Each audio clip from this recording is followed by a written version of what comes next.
Hi, I am Samuel and this is my video for the final exam of the course Resources and ICT from the University of Murcia.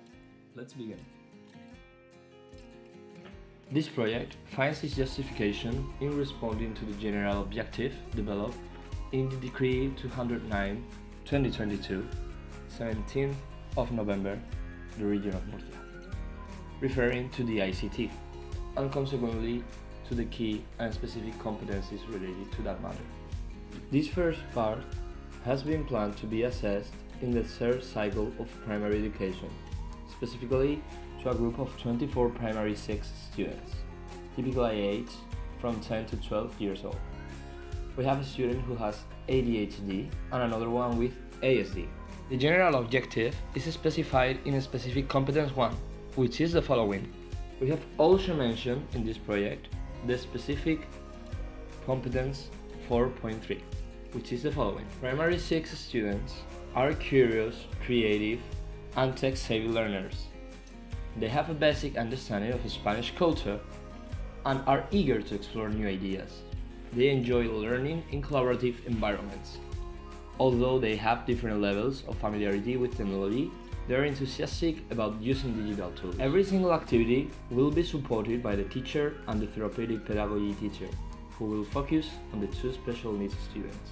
After these initial details, I consulted the AI about how to create a teaching project for primary 6 students based on a school trip to Madrid, and it gave me some details that I kept, such as a brief introduction to Madrid and its cultural heritage, digital literacy workshops, digital content creation about Madrid's landmark, digital citizenship pledge about privacy assessment, assessing students to understand and engage through multimedia projects, and at least additional considerations.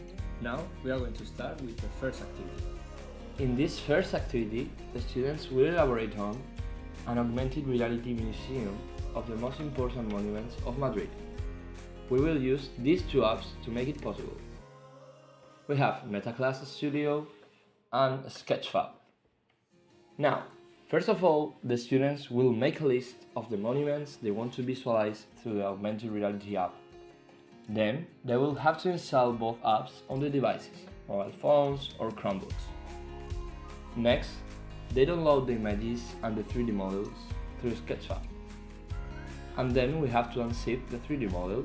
Once downloaded, we enter MetaClass and follow the next steps. First, you have to click on Inventor to start a new project with markers. Then select Simple Marker and now we upload the image. Then click in 3D Model and Upload Model. After that, we click on Create Avatar and we take a picture of ourselves to make it similar to us. Next, we tap on our avatar and click on the option Speak. You record yourself explaining the main information of the monument. All these steps, the students will have to print the same image that they use as a marker in MetaClass. The last step is to enter your creation through the visor, click on Visualize with AR, and enjoy your chosen monument. Puerta de Alcalá. This triumphal gate was once the main entrance to the city of Madrid. It was commissioned by King Charles III. As you can see, thanks to augmented reality, the students can visualize and observe details from different perspectives and learn in an interactive way using their devices. Augmented reality transforms traditional learning activities into immersive and interactive experiences that inspire curiosity, creativity, and lifelong learning. AR allows personalized learning according to students' interests, preferences, and learning styles. Students can explore Madrid at their own pace. This personalized approach accommodates diverse learning needs and preferences. In addition, AR bridges the gap between classroom learning and real-world application by learning within authentic experiences. Thus, I would explain to my students the steps they must follow to show their monument in augmented reality. As I commented before, this project focuses on developing basic technological skills and begins using them for learning, developing a critical spirit regarding their operation and the messages they receive and create. So I created these two rubrics to evaluate the activity correctly. We go to the e-learning rubric, specializing in privacy, data protection, and rights. As we have used MetaClass and Sketchfab, we are going to analyze them. First, in MetaClass, we have to analyze that archiving, saving, and exporting data, it's classified as minor concerns because it has some limitations as saving just some of the projects available. And Sketchfab, the limitation it has, it's minor concerns because it works correctly in data privacy and saving or exporting data, but it must upgrade the sign up sign in preferences because once you have registered, it will always work with your account automatically and you cannot change that, only logging out. So here it's my Agile Toolkit framework. As you can see, I divide it into the pedagogy, spaces and resources, design of tasks, and social interaction, as it does. These are my cards. Okay, let's continue with the second activity. For this second activity, the students will use the Story Jumper app to create an interactive book to document their trip to Madrid in the form of a digital book.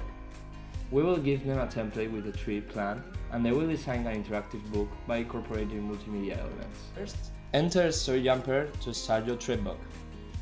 Once you are in and you select blank, you are going to begin your project.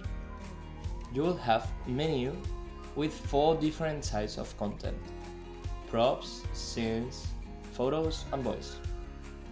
Starting with the cover of the book, we should click on Photos and post one of your favorite monuments of Madrid, for example, El Pirulí.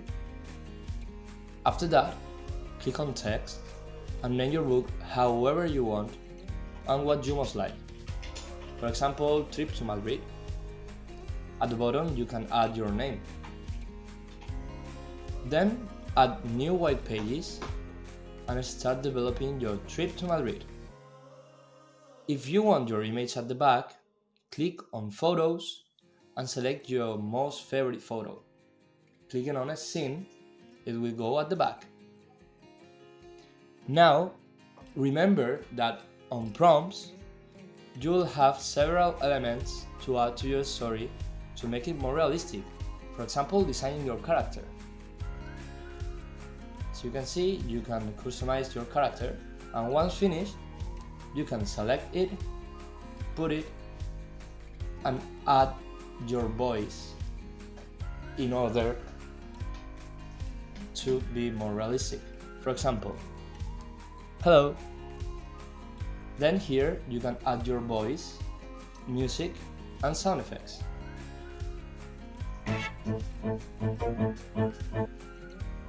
We save, and now we have our realistic document. Now we go to text, and we can add what we have said, in this case, hello,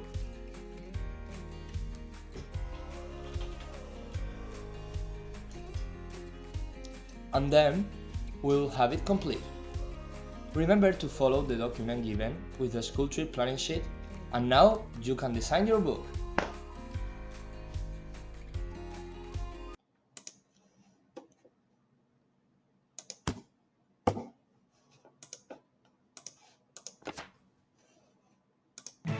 My name is Sam. I'm going to plan our trip to Madrid.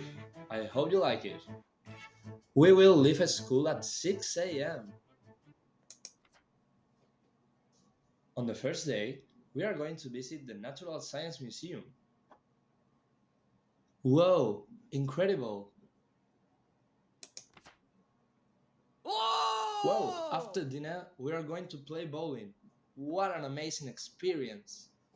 Then we are going to the hotel. The second day, we are going to El Prado Museum. Then we will take a boat ride in the Retiro Pond. Next stop, Plaza Mayor. Look at the famous clock that marks the New Year tradition of eating 12 grapes. Amazing! Yeah, fantastic. We will visit Palacio Real. Time for dinner! We are going to enjoy this wonderful musical, Aladdin. Oh my god, they act so well. It's incredible. Thursday is gonna be a great day. What an amazing day! Time to go back home. Oh, it's been a short trip. Incorporating digital tools like StoryJumper into the project adds value by enhancing creativity, personalization, digital literacy skills, collaborative learning, reflection, documentation, and also audience engagement. It transforms the learning experience into a dynamic and interactive journey that empowers the students to explore, create, and share their stories in meaningful and impactful ways. The task will be individually assessed, and once the students come back from the real trip, they will have the opportunity to edit or change for real media recorded or shown for them. The evaluation of the task will be corrected through this STAR rubric.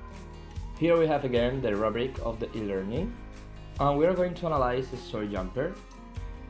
As you can see here, the main problem is with the archiving, saving and exporting data, because, well, StoryJumper has clear and safe data privacy and protection, as it is explained on its web page, but saving data is difficult to tolerate completely, because once you have registered and you are creating a template, it has a system of autosave, and you do not know how it is saving and how it is exporting your data. Second activity, I have used the following cards. As you can see in the social interaction, I have put audience card, and it is that after the project, they are going to expose their book in front of the class. Here it comes the third activity. For the last activity, we will go directly to Madrid.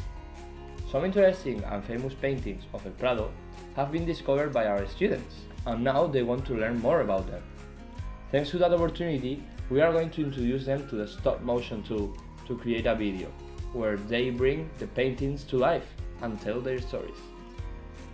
They are going to be working with the app InShot, which is perfect for making this type of video, and then we will share their productions on Padlet. This is the procedure. First, the students will enter the Museo del Prado web, that is linked there, and will focus on paintings from Spanish authors such as Goya or Velázquez. Once the paintings are distributed correctly, the students will look for information and interesting facts or idea of the author about them. At home with a mobile device, they are going to download the app and take photos of their version of the paintings.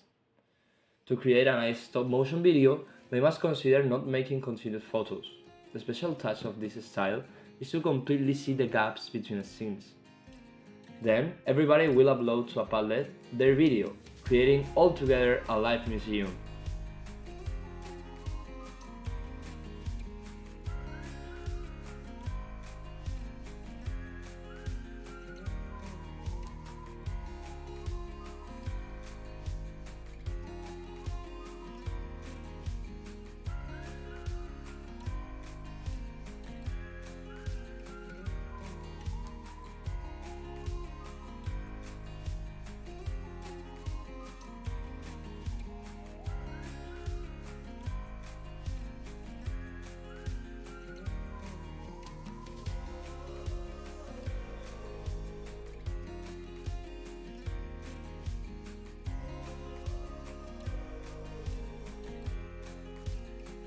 Stop-motion animation introduces students to the world of multimedia literacy, where they learn how to convey ideas and narratives through visual storytelling. They explore concepts such as framing, composition, pacing, and continuity, which are fundamental to visual communication in today's digital age. This enhances their ability to critically analyze and create multimedia content in various forms.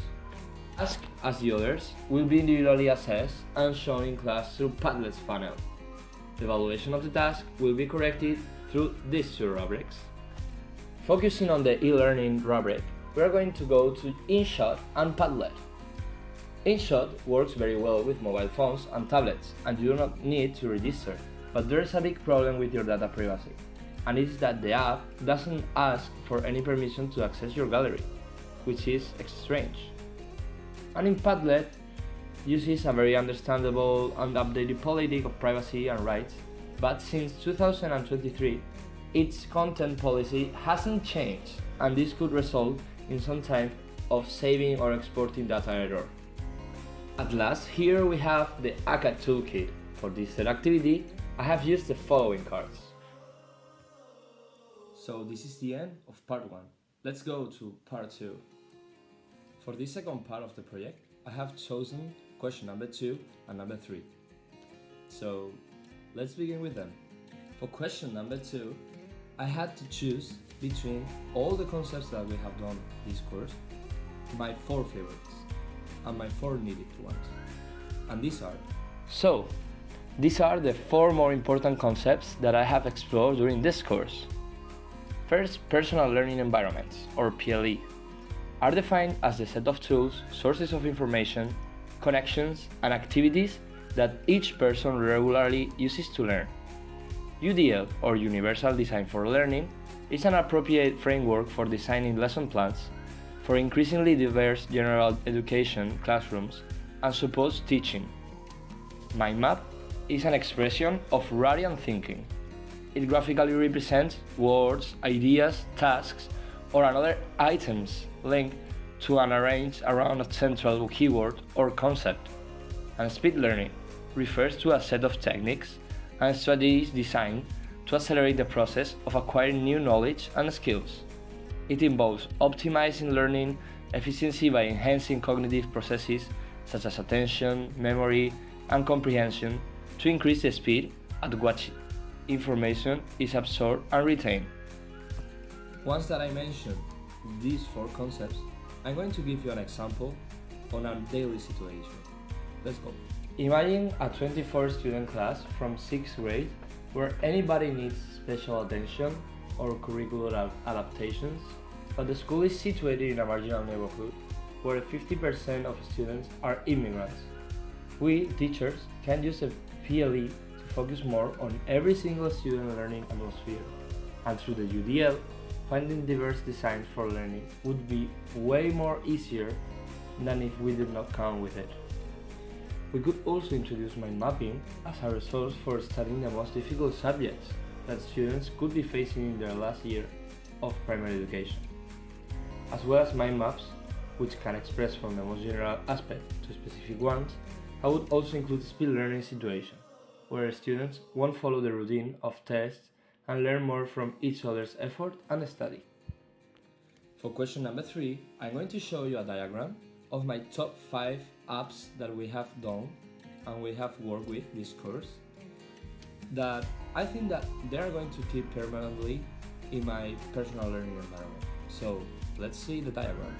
As I defined before the PLE, here they are my top 5 critical elements that I have used this year, some of them for the first time.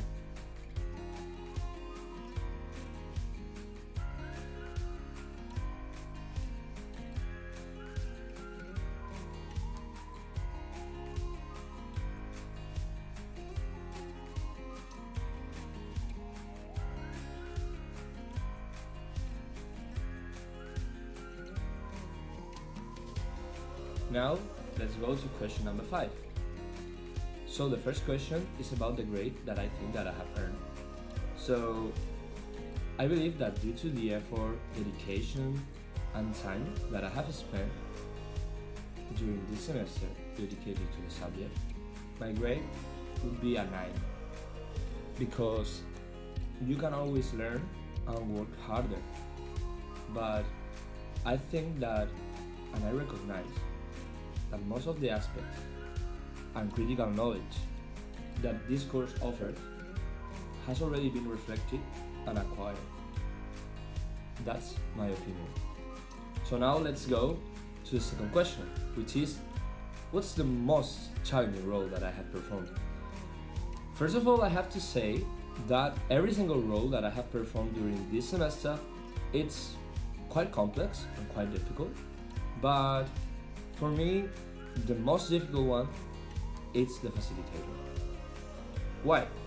Well, I consider that being the facilitator is like the boss of the group in this moment, and you have to understand everything quite good in order to explain it individually to your teammates and say, hey, you have to do this, and you have to do this, and if you need any help, you can tell him or me. And then if you have to take some photos, it's quite complex. You know, it's difficult. But it's also true that without that role, the group's organization would be way more complex than it actually is. So, yeah, that's the most challenging role that I have faced off. So let's go to the final question, which is my use of the AI. I have to admit that I have used AI as a first approach and brainstorming ideas in order to get more creative and use my imagination to create final tasks, but never as a final project design, because I consider that AI is constantly evolving, but nowadays it's not ready in order to do some specific details, so I use it as a general way. So this is the end of the video. I hope you all like it. If you have any doubt, please tell us, and if you like the video, give us a like. So enjoy.